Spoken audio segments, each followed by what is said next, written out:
ప్రతి నగరం అన్నారు.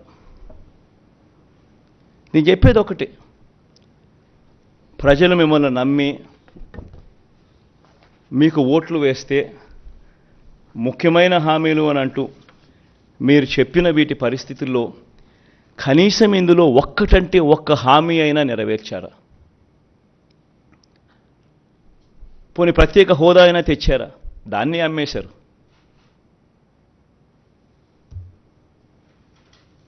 అదే నోట్తోనే ప్రత్యేక హోదా ఏమైనా సంజీవినా అని చెప్పి మళ్ళీ వెటకారం కూడా చేశారు.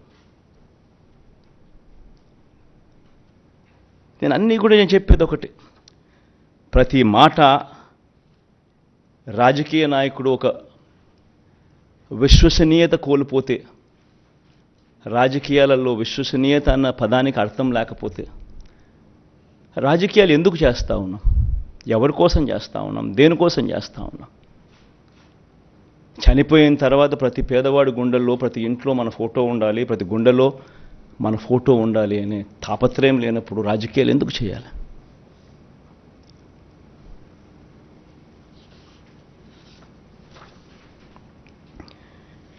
₹87,612 కోట్ల రుణాలు మాఫీ చేస్తానని చెప్పిన పెద్ద మనిషి 87,612 కోట్ల రూపాయల రుణాల కథ దేవుడు ఎరుగు. బ్యాంకుల్లో పెట్టిన బంగారం విడిపిస్తానన్న మాటలకు దేవుడు ఎరుగు. అంతదాకా అందుతా ఉన్న సున్నా వడ్డీ కూడా రైతులకు ఎగరగొట్టారు.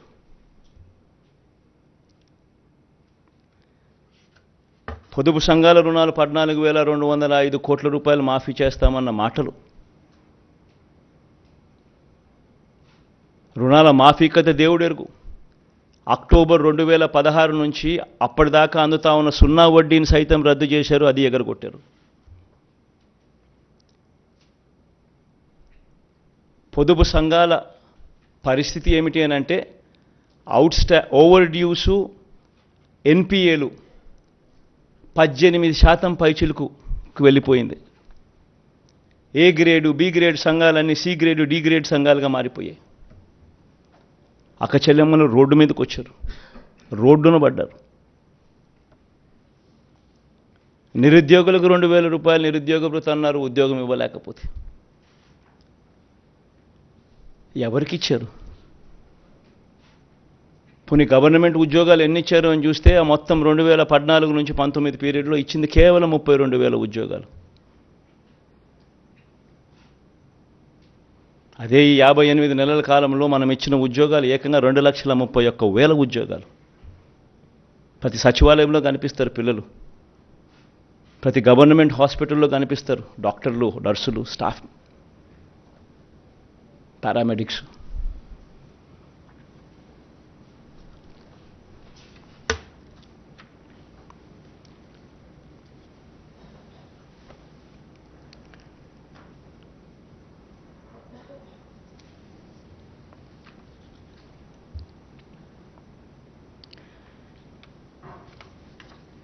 ఈరోజు 2019లో మన ప్రభుత్వం అధికారంలోకి వచ్చిన తర్వాత ఈ మాదిరిగా మేనిఫెస్టో అని చెప్పి దీన్ని చూపించి మనం అధికారంలోకి వచ్చిన తర్వాత ఇందులో చెప్పిన హామీలు ఏకంగా 99% అమలు చేసి